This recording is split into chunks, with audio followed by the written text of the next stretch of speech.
Hello students. आज हम class 11th का यूनिट्स एंड मेजरमेंट का फिजिकल क्वांटिटी टॉपिक जो है इसे कंप्लीट करेंगे। ये this is a revision lecture for the 11th class. देखो हमारे पास फिजिकल क्वांटिटी क्या होती है। मैंने आपको बताया था कोई भी दुनिया में पाई जाने वाली चीज़ जिसको हम मेजर कर सकते हैं उसे फिजिकल क्वांटिटी कहते हैं। ठीक है। अब जैसे हमारे पास किसी बॉडी का मास है, हम उसको मेजर कर सकते हैं। कोई बंदा है, उसको मैंने बोल दिया कि 65 kg है। ठीक है, तो मैंने इसके मास को मेजर कर लिया, तो ये एक फिजिकल क्वांटिटी हुआ। लेंथ को मेजर कर सकता हूँ, एरिया को मेजर कर सकता हूँ, टेम्परेचर को मेजर कर सकता हूँ। तो जिन चीज़ों को मैं मेजर कर पा रहा हूँ वो मेरे पास फिजिकल क्वांटिटी कहलाता है। डेफिनेशन को देखें, फिजिकल प्रॉपर्टी मतलब एक सब्सटेंस की कोई प्रॉपर्टी, ऐसी property that can be measure, हम इसको क्या कर सकते हैं, मेजर कर सकते हैं। ठीक है। And described by a number is called physical quantity. जैसे एक मैं आपको बताता हूँ, एक इंसान है, उसके अंदर बहुत सारी विशेषताएं होती हैं कि नहीं। ठीक है ना। तो देखो हम उसकी कौन सी प्रॉपर्टी को मेजर कर सकते हैं, देखो उसकी लेंथ को मेजर कर सकते हैं। लेकिन आपको पता है ये वो रो रहा है, ठीक है ना, वो भी उसकी एक प्रॉपर्टी हुई, लेकिन हम उसको मेजर कर सकते हैं, नहीं कर सकते। तो उसका जो रोना होगा ना वो हमारे पास फिजिकल क्वांटिटी नहीं है, लेकिन उसकी जो लेंथ है ना वो फिजिकल क्वांटिटी है। ठीक। हमारे पास अगर कोई खुश है इंसान, उसको हम मेजर कर सकते हैं कि हैप्पीनेस को मेजर कर सकते हैं, नहीं कर सकते। तो ये एक फिजिकल क्वांटिटी नहीं है। तो जाहिर सी बात है जो जो चीज़ें हम मेजर कर पा रहे हैं वो फिजिकल क्वांटिटी होती हैं। अब जो फिजिकल क्वांटिटी होती है हमारे पास दो टाइप की होती हैं जनरली। एक होती है फंडामेंटल क्वांटिटी। देखो the physical quantity which do not depend on any other physical quantity for their measurement are known as fundamental quantities. देखो इनका कहने का मतलब ये है कि मान लो मुझे मास मेजर करना है। देखो अगर मुझे किसी का मास मेजर करना है ना, तो मुझे ये जानने की ज़रूरत नहीं है कि उसकी लेंथ कितनी है। ठीक है। या मुझे ये जानने की ज़रूरत नहीं है कि टाइम कितना हो रहा है। या मुझे ये जानने की ज़रूरत नहीं है कि आज टेम्परेचर कितना है। ठीक। तो मैं मास को मेजर करने के लिए, मास को मेजर करना इन चीज़ों के साथ कोई भी रिलेशन नहीं है। तो मास को मैं आराम से किसी के इंडिपेंडेंट मेजर कर सकता हूँ, तो इसलिए एक फंडामेंटल क्वांटिटी है। अगर मुझे कोई पूछे भाई टाइम क्या हो रहा है, टाइम को मुझे मेजर करना हो, तो मुझे ज़रूरी नहीं है कि मुझे पहले जिस घड़ी से मैं टाइम देख रहा हूँ या टाइम को मेजर कर रहा हूँ, कोई इंसान दौड़ रहा है उस टाइम को मेजर कर रहा हूँ मैं, तो मुझे उस इंसान का मास भी मेजर करना पड़े। ठीक है। मतलब वो इंसान दौड़ रहा है और मुझे मेजर करना है कि वो कितने टाइम में कितना दौड़ा, तो मुझे उसके लिए उसके मास की ज़रूरत नहीं है इंसान के। मुझे सिर्फ टाइम का देखना है कि वो कितने टाइम में उसने कितना डिस्टेंस कवर किया, तो वो मैं उसका टाइम मेजर करूँगा। तो देखो सिंपल सी बात यही है कि अगर मुझे टेम्परेचर मेजर करना है तो उसके लिए मुझे ये ज़रूरी नहीं है कि मैं किसी की लेंथ को मेजर करूँ। ठीक है। जैसे मुझे टेम्परेचर, पानी का टेम्परेचर मेजर करना है, पानी उबल रहा है, तो उसके लिए मुझे ये ज़रूरी नहीं है कि मैं ये मेजर करूँ कि ये जो कि हमारे पास इसका मास कितना है। ठीक है। तो मुझे टेम्परेचर मेजर करने के लिए मास की ज़रूरत नहीं है, उसको मेजर करने की, या टाइम की नहीं है, या लेंथ की नहीं है। ओके। तो ऐसी क्वांटिटी जिनको मेजर करने के लिए किसी और चीज़ की ज़रूरत नहीं होती है उसको हम बोलते हैं फंडामेंटल क्वांटिटी। ठीक। आगे देखिए, आगे हमारे पास होता है ड्राइव्ड क्वांटिटीज़। ड्राइव्ड क्वांटिटी क्या होती हैं, देखो ड्राइव्ड क्वांटिटी ये होती हैं ऐसी quantities which depend on one और more fundamental quantity for their measurements. तो देखो ये हमारे पास फंडामेंटल क्वांटिटी का उल्टा होता है, वो किसी पर डिपेंड नहीं करती, ये हमारे पास डिपेंड करती हैं। एरिया जैसे होता है वो होता है लेंथ इनटू ब्रेड्थ। तो आप ये देख रहे हैं कि एरिया को मेजर करने के लिए मुझे लेंथ की ज़रूरत भी है और ब्रेड्थ की ज़रूरत भी है, तो दो हमारे पास चीज़ों की ज़रूरत पड़ रही है यहाँ पर। ठीक है। तो ये हमारे पास एक ड्राइव्ड क्वांटिटी हुआ। स्पीड है, देखो अब स्पीड को समझना अच्छे से। देखो स्पीड होता है डिस्टेंस अपॉन टाइम। मैं आपको बता दूं कि मैंने अभी अभी आपको बताया कि लेंथ एक फंडामेंटल क्वांटिटी है, लेकिन आपको बताऊं लेंथ और डिस्टेंस सेम ही चीज़ तो होते हैं। किसी की चीज़ को मैं जब मुझे यहाँ से लेकर मुझे कन्याकुमारी तक लेंथ मेजर करनी है या डिस्टेंस मेजर करना, वो तो सेम ही चीज़ होती है। ठीक है। इसलिए डी को मैं लेंथ लिख सकता हूँ और टाइम को टी ही लिख सकता हूँ। लेंथ एक फंडामेंटल क्वांटिटी है और टाइम भी क्या है, फंडामेंटल क्वांटिटी। तो आपको पता है स्पीड को बताने के लिए, स्पीड को एक्सप्लेन करने के लिए दो चीज़ों की ज़रूरत पड़ी, लेंथ की भी ज़रूरत पड़ी और टाइम की भी ज़रूरत पड़ी। तो ये दो फंडामेंटल क्वांटिटियों की ज़रूरत पड़ी।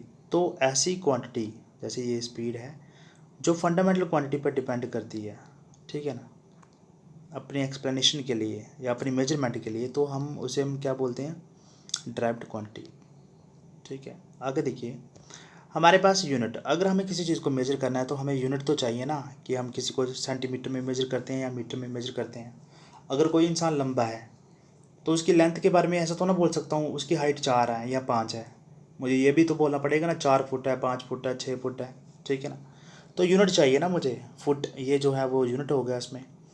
तो देखो यूनिट्स के बारे में देखते हैं हम, यूनिट्स कैसे हम इसको डिफाइन करेंगे। देखो यूनिट क्या होता है, एक standard used for the measurement, standard होता है यार, ठीक है, for the measurement of a physical quantity. अब स्टैंडर्ड किसे कहते हैं, देखो मान लो मैंने क्या किया, मेरा जो हाथ है, मैंने अपने हाथ जितनी लंबाई को बोल दिया क्या है, ये एक फुट है, क्या है, एक 1 फुट। तो मेरे हाथ जो मेरा हाथ जो हुआ ना, वो हमारे पास एक स्टैंडर्ड हो गया, ठीक है ना। इतनी सी मेरे हाथ की जो लेंथ हो गई वो क्या हो गई, एक स्टैंडर्ड हो गई, जो हमारे पास 1 फुट कहलाता है, ठीक है। तो इसी को हम क्या बोलते हैं, स्टैंडर्ड। तो मतलब किसी को मीटर कहने के लिए जितनी लंबाई ली है, जहाँ मैंने फुट कहने के लिए जितनी लंबाई ली है, या इंच कहने के लिए जितनी भी लंबाई ली है, सेलेक्ट की है, वो हमारे पास स्टैंडर्ड कहलाता है। मुझे किलोग्राम किसी को कहने के लिए जितना भी मास लिया या पाउंड पाउंड में पाउंड लिया है, वो हमारे पास स्टैंडर्ड कहलाता है, ठीक है।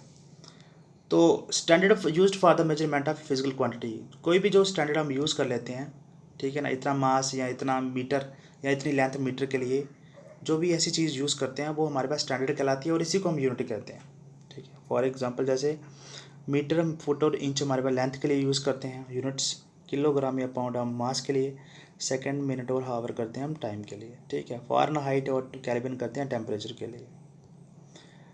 थोड़ा सा आगे देखिए हम, नेक्स्ट स्लाइड। अब देखो हमारे पास जो यूनिट है जो हमने बनाया, कि हमने किसी चीज़ को मेजर करना था तो मुझे यूनिट चाहिए था, वो कैसा होना चाहिए, करेक्टरिस्टिक्स उसकी क्या होना चाहिए। पहली तो बात है वो वेल डिफाइंड होना चाहिए, क्या होना चाहिए, वेल डिफाइंड।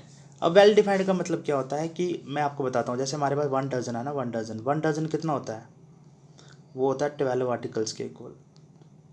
तो देखो ये बिल्कुल वेल डिफाइंड है कि भाई इतनी सी चीज़ होगी वो इतनी होगी। तो इस तरीके से हमारे पास एक जो यूनिट होता है ना, वो भी इस तरह से डिफाइन होना चाहिए कि 1 डजन इतना है, तो फिक्स है, सबको क्लेरिफाई हो जाए। ये नहीं है कोई बोले कि 12.5 है, कोई बोले कि 13 होता है, या कुछ ऐसे करके। तो मतलब वेल डिफाइंड होना चाहिए, डेफिनेशन उससे अच्छी होनी चाहिए, ओके। फिर होना चाहिए सूटेबल साइज़। देखो यूनिट हमारे पास ना ही बहुत बड़ा होना चाहिए और ना ही बिल्कुल छोटा होना चाहिए, उतना होना चाहिए जो कि हमारे काम आ सके, ठीक है। बहुत बड़ा होगा तो हम तो भी हमारे लिए वो इतना यूज़फुल नहीं होगा, बिल्कुल छोटा होगा तो भी यूज़फुल नहीं होगा। तो एक प्रॉपर साइज़ का होना चाहिए, वो ही हमारे काम का होता है। रिप्रोड्यूसिबल मतलब ईजिली रिप्रोड्यूसिबल, मतलब हम कहीं पर भी रहें वो हमें आराम से क्या हो जाए, उसको हम यूज़ कर सकें, मतलब ईजिली रिप्रोड्यूसिबल होना चाहिए हर जगह। मैंने बोल दिया भाई 1 डजन होता है 12 आर्टिकल्स, सबको पता है, मैं अमेरिका क्यों ना चले जाऊँगा और मैं बोलूँ 1 डजन होता है 12 आर्टिकल्स, तो मैं वहाँ पर 12 बनानास ले लेता हूँ, तो हमारे पास 1 डजन हो गया। तो देखो आराम से हमारे पास ये यूनिट हम बना सकते हैं कि 12 चीज़ों को खरीदो तो 1 डजन बन गया, ठीक है। नेक्स्ट हमारे पास आता है इनवेरिएबल। अब देखो इनवेरिएबल का मतलब ये होता है कि ऐसा नहीं हो कि जो अगर मैंने यहाँ पर किसी चीज़ की लेंथ को मेजर 1 मीटर को मैंने बोल दिया कि भाई इतनी सी लेंथ है, 1 मीटर है।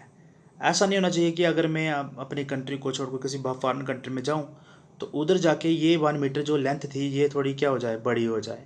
ऐसा नहीं होना चाहिए, मीन्स फिक्स्ड रहना चाहिए, वेरिएबल नहीं होना चाहिए। जितनी लेंथ मैंने अगर इतनी सी लेंथ मैंने 1 मीटर के लिए बोली है, वो अमेरिका, रशिया, जहाँ मर्जी जाएँ हर जगह सेम ही होनी चाहिए, उसमें कोई बदलाव नहीं होना चाहिए।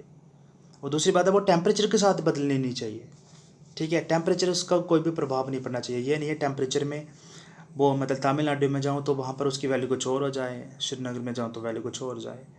तो वे इनवेरिएबल होना चाहिए, मतलब वैल्यू चेंज नहीं करनी चाहिए उसकी, ठीक है। इंडेस्ट्रक्टिबल, अब इंडेस्ट्रक्टिबल का मतलब ये होता है, देखो मान लो मैंने कोई एक लोहे की राड को क्या कर लिया, कंसिडर कर लिया भाई ये एक 1 मीटर की रॉड है, या 1 सेंटीमीटर ले लो, ठीक है, या 1 kg की रॉड है, ठीक। लेकिन आपको पता है ये जो आयरन होता है ना, आयरन आयरन हमारे पास सीज़न के साथ इसको रस्ट लगती है, रस्ट लगने से ये ख़राब हो जाता है और इसका मास क्या हो जाएगा, कम हो जाएगा। तो मैंने बोला भाई एक आयरन का पीस है, इसको मैंने 1 kg बोल दिया।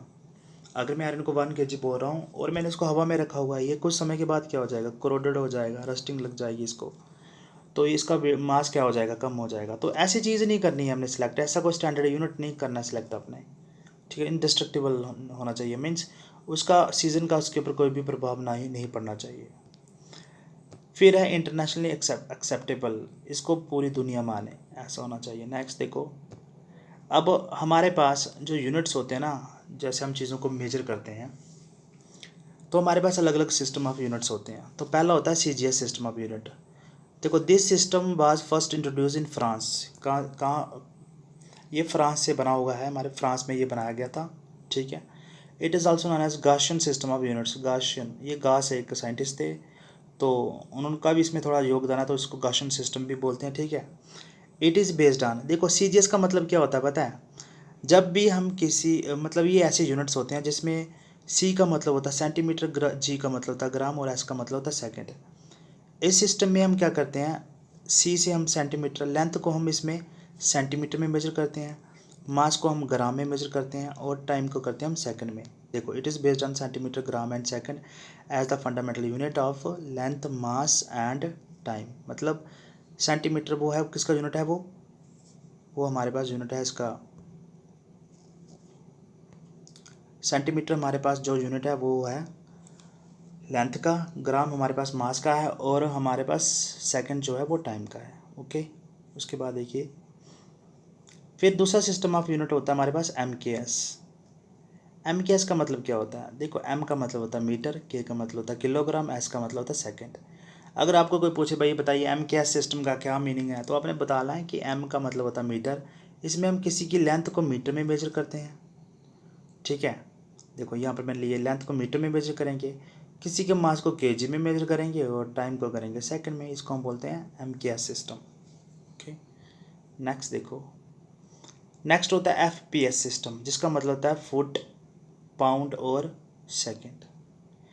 अच्छा बता दूं, this system was introduced in Britain से आया होगा ये। It is also known as British system of units, ठीक। It is based on foot, pound and second. देखो, फुट हमारे पास लेंथ के लिए होता है, देखो FPS सिस्टम में लेंथ को हम फुट में ही लेंगे, मास को हम पाउंड में लेंगे और टाइम को लेंगे सेकंड्स में, ओके। नेक्स्ट देखो, फोर्थ हमारे पास सिस्टम होता है SI system. In 1971 general conference on weight and measure held its meeting and decided a system of units for measurement by international usage. This system is called International System of Units and abbreviated as SI for from its French name. ये देखो, ये French में बना था, France में बना था, तो इसलिए हम इसको फ्रेंच नेम है इसका, ये SI बोला जाता है। SI unit consist of 7 fundamental units and 2 supplementary units. अब आप ध्यान से सुनना, ये जो सिस्टम ऑफ यूनिट्स है ना, ये हमारे पास इंटरनेशनली एक्सेप्टेड है ये, ठीक। ये हमारे पास क्या करता है, ये SI unit consist of 7 fundamental units है।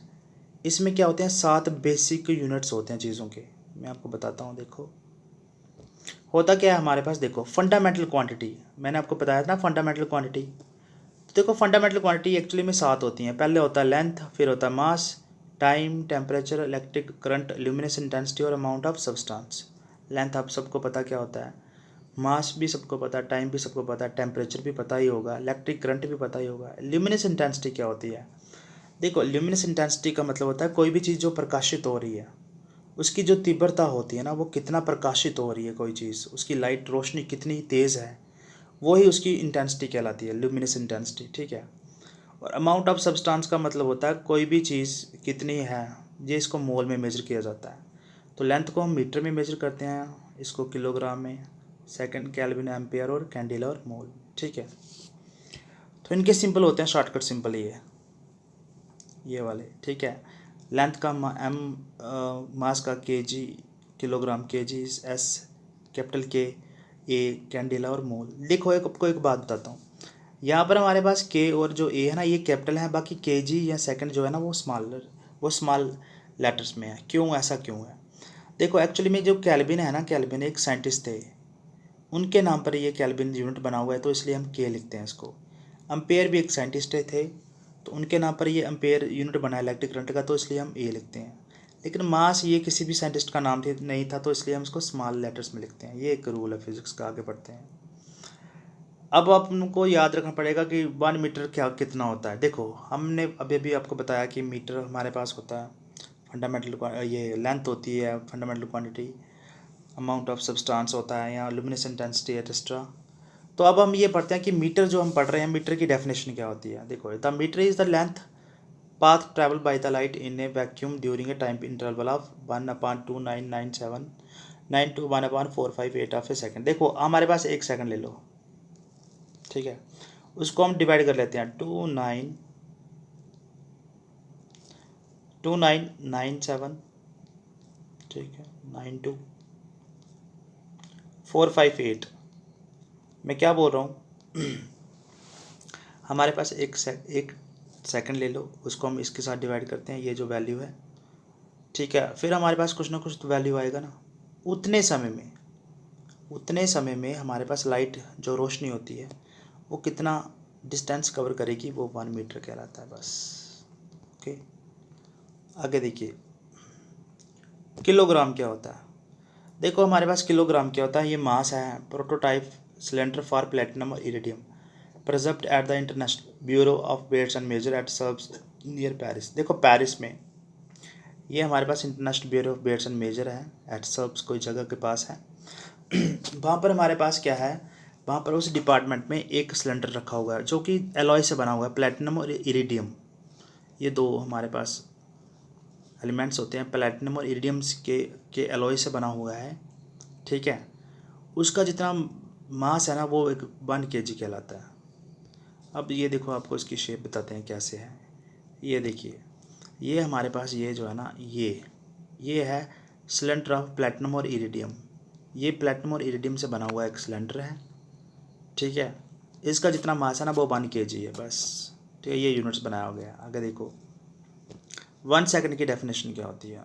1 second is the time taken by 919263177 oscillations of the light emitted by a caesium 133 atom. तो इसको थोड़ा समझना, थोड़ा सा ध्यान देना आप। देखो आपको पता है कि एटम होता है ना हमारे पास, उसके सेंटर में होता है न्यूक्लियस, और इलेक्ट्रॉन उसके चारों तरफ जो ऑर्बिट्स होते हैं ना, उसमें जो क्या कर रहे होते हैं, घूम रहे होते हैं, इलेक्ट्रॉन घूम रहे होते हैं ऐसे, ठीक है। सीजियम जो होता है उसका एटॉमिक नंबर होता है 55, और इसके पास कितने ऑर्बिट्स होते हैं, 6 ऑर्बिट्स होते हैं, 1 2 3 4 5 और ये 6, इसके कितने ऑर्बिट्स होते हैं, 6। तो इसमें 55 में से जो 54 इलेक्ट्रॉन होते हैं वो यहाँ तक आते हैं, वो मैं सारे लिख नहीं रहा हूँ 54 इलेक्ट्रॉन्स।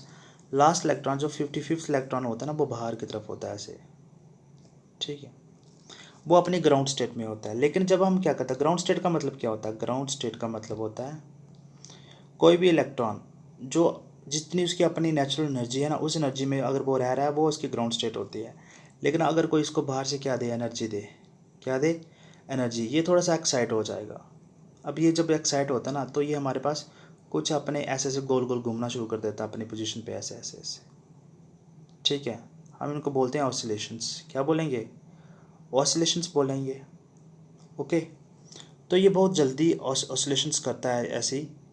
तो 1 second is the time taken by the 919। तो देखो अगर वो एक बार ऐसे ऐसे घूमता है तो एक ऑसिलेशन होती है, अगर इसी टाइप एक बार ऐसे घूमता है तो एक ऑसिलेशन। अगर वो इतनी ऑसिलेशन ले, और इतने ऑसिलेशन लेने में उसको जितना टाइम लगता है ना, वो ही हमारे पास 1 सेकंड कहलाता है, इतनी सीजियम एटम के द्वारा। हमने एक सीजियम एटम की बात की। सीजियम एटम को अगर हम बाहर से एनर्जी दें तो वो क्या करना, ऑसिलेट करना शुरू कर देता है ऐसे ऐसे। और वो अगर इतनी ऑसिलेशन ले, जितने भी समय में इतनी ऑसिलेशन लेता है ना, वो जो समय होता है ना जो उसने इतनी ऑसिलेशन लेने में लिया होता है, वही 1 सेकंड कहलाता है, ठीक है। आगे देखो हमारे पास ये भी एक यूनिट है, radian. It is use to measure the plane angle. देखो अब आपको एक बात बताता हूँ, पहले प्लेन एंगल किसे कहते हैं। प्लेन एंगल किसे कहते हैं, देखो हमारे पास मैंने आपको बताया था, ये हमारे पास एक सर्कल है, वायर मान लो सर्कल है, तो इसके सेंटर में एंगल बन रहा है यहाँ पर, ये थीटा, और ये थीटा आपके पास पता किसके इक्वल होता है, वो होता है L/R के इक्वल। एल हमारे पास ये ए बी की लेंथ है, इसको बोलते हैं मार्क, और ये हमारे पास क्या होता है नीचे, ये होता है रेडियस, तो इसको बोलते हैं हम प्लेन एंगल, ठीक है। जब ये 2 डायमेंशन में होता है, ठीक है, 2 डायमेंशन में होता है तो हम इसको क्या बोलेंगे, प्लेन एंगल। और प्लेन एंगल को, इसको मैंने आपको बताया, इसको क्या बोलते हैं हम, प्लेन एंगल। इसको मेजर करने के लिए जो हमारे पास यूनिट होता है उसको बोलते हैं रेडियन। क्या बोलते हैं, रेडियन, बस ये याद रखना है। तो थीटा को हम रेडियन में मेजर करते हैं। नेक्स्ट हमारे पास होता है स्टीरेडियन। ये सॉलिड एंगल को मेजर करने के लिए यूज़ किया जाता है, ठीक है। अब ये सॉलिड एंगल क्या होता है, देखो सॉलिड एंगल क्या होता है, वो 3 डायमेंशन में एक, जैसे कोन नहीं होता, आइसक्रीम कोन होता है, उसके बीच में ये जो एंगल बनता है ना, यहाँ पर हमने इसको पाई ले लिया, थीटा ले लो, कुछ भी ले लो, ठीक है। ये जो हमारे पास बनता है ना, जो कोन के बीच में, ये हमारे पास जो एंगल बनता है इसको बोलते हैं हम सॉलिड एंगल। और ये जो सॉलिड एंगल होता है वो हमारे पास किसके इक्वल होता है, देखो ये जो सॉलिड एंगल होता है वो हमारे पास होता है एरिया पान रेडियस का होल स्क्वायर। तो देखो एरिया क्या होता है, ये जो एरिया दिख रहा है, ये एरिया डिवाइडेड बाय इसका रेडियस का स्क्वायर, ये रेडियस होता है ना इसका स्क्वायर, इसके साथ हम डिवाइड करें तो हमारे पास क्या आ जाता है, सॉलिड एंगल। तो सॉलिड एंगल हमारे पास 3 डायमेंशन में एक एंगल होता है, जो मैंने आपको बता दिया इधर बन रहा है। तो इसको हम स्टेरेडियन में क्या करते हैं, मेजर करते हैं। आके देखिए, rules for writing SI units, आपको अपने ये याद रखना है, full name of unit always starts with this small letter even named after a person, ठीक है ना। आपने ये याद रखना है जब भी मुझे यूनिट लिखना हो तो मैं देखो न्यूटन लिखूंगा, ऐसे बड़ा एन नहीं डालूंगा, उसको एम्पेयर लिखूंगा, ऐसे स्मॉल लेटर्स में लिखूंगा, बड़ा ए नहीं लिखूंगा, कूलम्स को ऐसे लिखूंगा, ऐसे बड़ा सी नहीं लिखूंगा। दूसरा हमारे पास क्या है, सिंपल जो होते हैं, देखो सिंपल मैंने बताया, अगर simple for the unit named after a scientist, अगर किसी इंसान के नाम पर यूनिट बना है, जैसे न्यूटन है ना, वो न्यूटन के नाम पर बना है, तो हम इसको शॉर्टकट में जब हम सिंपल लिखेंगे तो एन लिखेंगे, न्यूटन का हम शॉर्टकट में लिखेंगे एन, स्मॉल एन नहीं लिख सकते हैं, क्यों, क्योंकि न्यूटन एक साइंटिस्ट हो गए, उनके नाम पर ये यूनिट बना हुआ न्यूटन, ठीक है ना। तो इसलिए हम इसको उनका रिस्पेक्ट में हम इसको कैपिटल एन लिखते हैं। अम्पेयर भी एक साइंटिस्ट हो गए, तो इसलिए हमारे पास अम्पेयर का जो सिंबल होगा वो कैपिटल ए होगा उनकी रिस्पेक्ट के लिए। कैल्विन भी एक साइंटिस्ट हुए तो के लिखेंगे, और कूलम जो होता है वो उसके लिए सी लिखते हैं, ठीक है। Symbol for other units are written in the small letters, देखो अगर किसी का नाम साइंटिस्ट के नाम पर नहीं है तो हम उसको स्मॉल में लिखते हैं, जैसे मीटर हो गया, देखो एम फॉर मीटर, के जी किलोग्राम के लिए, एस फॉर सेकेंड्स, इस तरह से। One space is left between the last digit of numeral and the symbol of unit, आपको ये याद रखना है कि जब हम ऐसे किसी 10 kg को लिखना हो ना, ऐसे नहीं लिखना है, ऐसे 10, अगर आप सोचेंगे अगर 10 kg इकट्ठा लिख दूँ, ऐसे नहीं, 10 और उसके बीच में थोड़ा सा गैप छोड़कर फिर kg लिखना होता है, ऐसे वैसे ये गलत होता है हमारे पास, ये इतना इंपॉर्टेंट नहीं है लेकिन फिर भी आपको पता होना चाहिए थोड़ा, ठीक है। आगे देखिए, rule the units do not have plural forms, आपको कोई बोले 6 मीटर्स नहीं होता, 6 मीटर ही 6 मीटर्स नहीं होता है, 6 मीटर होता है। 14 kgs नहीं होता, 14 kg होता है, ये अपने याद रखना, इनके साथ हम एस नहीं लगा सकते। 20 सेकंड होते हैं, ठीक है, 20 सेकेंड्स नहीं होते। 18 केल्विन होता है, 18 केल्विन्स नहीं होते, तो आपने ये याद रखना, इनके एस इनका प्लूरल नहीं बनता है, ये यूनिट्स जो हमने पढ़े।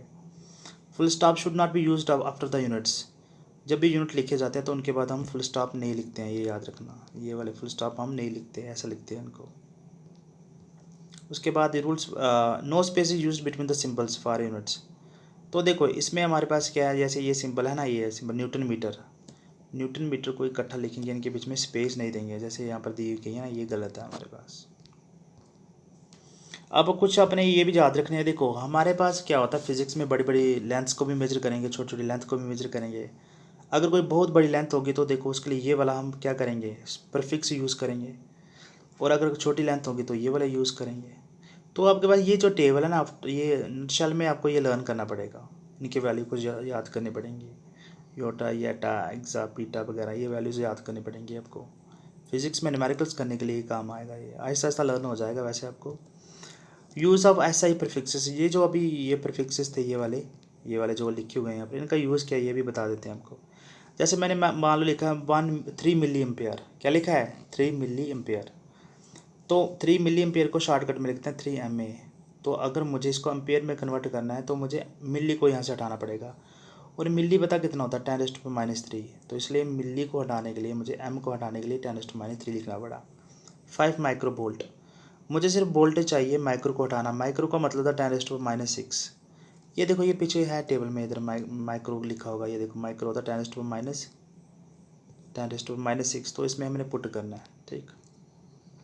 8 नैनो सेकेंड्स, देखो नैनो कितना होता है यहाँ पर, नैनो देखिए इधर कहीं पर नैनो आएगा, नैनो होता है हमारे पास 10⁻⁹ है ना। तो इस केस में हमारे पास क्या होगा, नैनो है तो nano N S mean nanoseconds, तो एन की जगह लिखेंगे 10⁻⁹ सेकेंड्स। 6 पीको, पीको का मतलब 10⁻12, तो हम ये वाली वैल्यू पुट करेंगे। तो इस तरीके से हम इसका यूज़ कर सकते हैं, ठीक है। और भी क्या यूज़ होता है, देखो सम प्रैक्टिकल यूनिट्स, आपको पता है हमारे पास बैक्टीरिया होते हैं ना, उनका साइज 10⁻⁻⁶ होता है, 1 माइक्रॉन होता है, जो कि 10⁻⁻⁶ मीटर के इक्वल होता है। देखो इसका प्रैक्टिकल यूज़, हमारे पास 1 नैनोमीटर कितना था, 10⁻⁹ ये हमारे पास मॉलिक्यूल्स होते हैं ना, जो हमारे पास ग्लूकोज वगैरह इनके मॉलिक्यूल्स। हमारे पास लेंथ के देखो 1 एंगस्ट्रॉम, ये भी एक यूनिट होता है। 10⁻, जैसे एटम्स होते हैं ना, जो अपने पड़े हुए एटम्स, उनका साइज़ 10⁻⁻10 मीटर, उनको एंगस्ट्रॉम में मेजर करते हैं। बहुत छोटा सा साइज़ होता है। न्यूक्लियस उससे भी छोटा होता है, तो उसको हम 10⁻15, इसको बोलते हैं फर्मी। अगर कोई बोले 1 फर्मी कितना होता है, अपने बोलना 10⁻15 मीटर के इक्वल होता है। अच्छा देखो, some practical unit for measuring length में आएगा 1 एस्ट्रोनॉमिकल यूनिट। क्या होता है, ये एक बड़ा यूनिट है लेंथ का, लेंथ को मेजर करने के लिए। ये क्या होता है, mean distance between earth and the sun, जो अर्थ और सन के बीच में है, हमारी अर्थ और सन के बीच में। देखो अर्थ और सन के बीच में जो एवरेज डिस्टेंस होता है ना, mean distance means average distance, उसी को हम क्या बोलते हैं, 1 एस्ट्रोनॉमिकल यूनिट। तो 1 एस्ट्रोनॉमिकल यूनिट कितना होता है, 1.5 × 10⁻11 मीटर, इतना होता है डिस्टेंस, तो इसको हम बोलते हैं 1 एस्ट्रोनॉमिकल यूनिट। वैसे ही हमारे पास लाइट ईयर होता है, it is the distance travel by light in vacuum in 1 year. तो वैक्यूम में चलते समय लाइट एक साल में कितना जितना डिस्टेंस कवर करेगी, वही हमारे पास 1 लाइट ईयर होता है। तो वो ये होता है इतना, ठीक है। जो स्टार्स होते हैं वो हमसे बहुत दूर होते हैं, तो उनके लिए हम ये यूज़ करते हैं, ये वाला यूनिट, उनका डिस्टेंस है हमारे धरती से मेजर करने के लिए। Some practical for measuring length में हम दोबारा पढ़ेंगे, इसके आगे पढ़ेंगे। पारसैक कितना होता है, it is the distance eight which an arc of 1 astronomical unit subtend an angle of 1। तो देखिए ये हमारे पास क्या है, इस यूनिट्स को देखो, it is the largest practical unit of distance used in astronomy, ठीक है। और 1 पारसैक हमारे पास होता है 3.1 × 10⁻16। ओके, तो वीडियो थोड़ा सा लंबा हो जाएगा, तो इसलिए हम इस वीडियो को यहाँ पर थोड़ा करते हैं, इसको यहाँ से कंटिन्यू करेंगे कल।